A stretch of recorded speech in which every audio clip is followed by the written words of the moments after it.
এ দিল পিরিতির বেড়া লিচুর বাগানে, লিচুর বাগানে। ও মন্টু, কি কোষ? শুনলাম তুই নাকি আমার নামে মামলা দিল। চাচা তুমি এই কথাটা কবির পাইলি?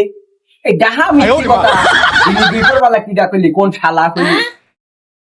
ও তো ডাহা মিস্ত্রি কথা, ডাহা মিস্ত্রি কথা। তাহলে ও তো উত্তরপাড়া ফকির নাই, ও তো থানায় দালালি করে।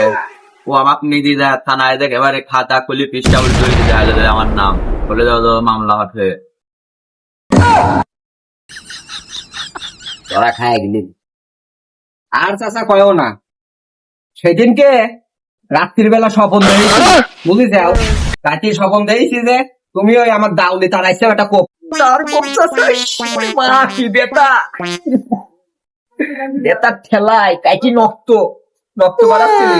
যাই হোক, স্বপন দেখছে দাউদি কোপ মারিছাও। আমারও তো এক বন্ধু, ওর জমি তোমার মামলা করে বেরিয়ে গেছিলি থানায়। আমি মনে করলাম থানায় যাবো নাইছি, তাছাড়াও তো আমার একটা কোপ মারেওছে, তাতার নামে একটা মামলা দিয়েই যায়।